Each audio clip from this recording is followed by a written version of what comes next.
Hi everyone, welcome back to my channel. তো আজকে একটা ডিমের রেসিপি বানাচ্ছি। তো চলো দেখে নিই আমি মধ্যখানে বলছি কি বানাচ্ছি। তো প্রথমে আমি এখানে ডিমগুলো সিদ্ধ করে নিয়েছি। আমি এখানে 4টে ডিম নিয়েছি। দিয়ে এবার সামান্য একটু নুন দিয়ে আমি ডিমটাকে সিদ্ধ করে নিচ্ছি। ততক্ষণ আমি একটা পেস্ট বানিয়ে নেব মিক্সিতে। তো সেই জন্য আমি পেঁয়াজ দিয়ে দিয়েছি এখানে কেটে, আদা দিয়েছি, রসুন দিয়ে দিচ্ছি, আর দিয়ে দেবো হচ্ছে কাঁচা লঙ্কা, আর দিচ্ছি কাজু,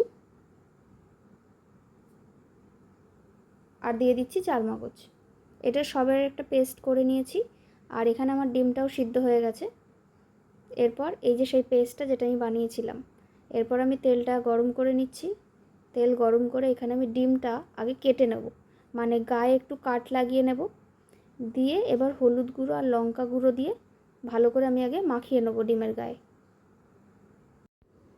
আর একটু সামান্য নুনও দিয়ে দেবো, দিয়ে একসাথে সব ভালো করে মাখিয়ে নেব।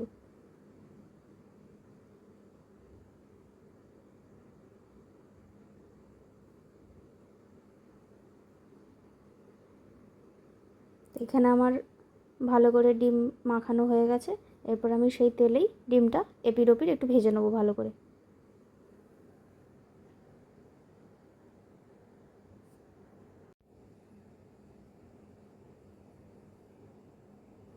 এখানে দেখতেই পাচ্ছ ডিমটা ভালো করে ভাজা হয়ে গেছে।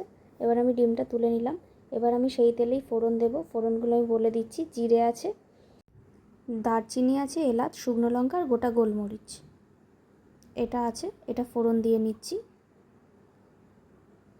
এরপর পেঁয়াজগুলো কুচি করে কেটে নিয়েছিলাম, এবার সেটাই দিয়ে দিলাম।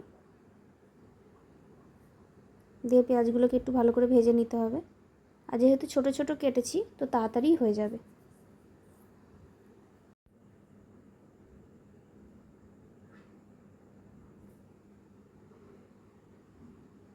এবার এখানে পেঁয়াজ ভালো করে মানে ভাজা হয়ে গেলে লাল করে, এবার আমরা যে পেস্টটা করেছিলাম সেই পেস্টটা দিয়ে দিলাম।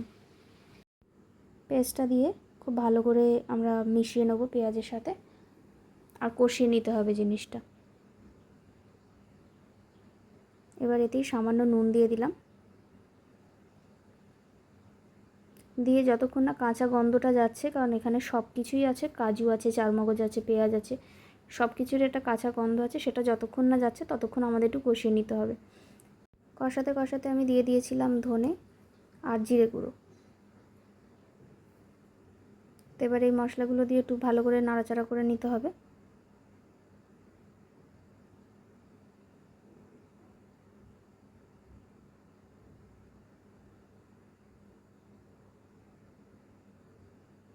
এখানে সামান্য আমি জল দিয়ে দিলাম। মশলা যেটা করেছিলাম মানে পেস্ট, সেই পেস্টের জলটাই আমি জাস্ট এখানে দিয়ে দিচ্ছি।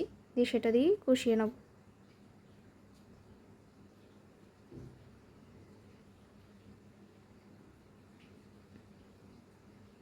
কষাতে কষাতে যখন এরকম হয়ে যাবে, গ্রেভিটা একটু কম, তখন আরেকটু আমরা দিয়ে দেবো হচ্ছে টক দই। এবার টক দই দিয়ে জিনিসটাকে ভালো করে কষিয়ে নেব। যেহেতু এটা রেজালা, জলের পরিমাণটা কম লাগবে, মানে লাস্টের দিকে একটুখানি জল দিয়ে জাস্ট ফুটিয়ে নেব, আর এমনি সময় জলটা কম লাগবে। তো এখানে আমার হয়েই গেছে কষানোটা। তো আমি এবার এখানে ডিমগুলো দিয়ে দিচ্ছি। ডিমগুলো দিয়ে ডিমের সাথে ভালো করে নাড়াচাড়া করে দিতে হবে।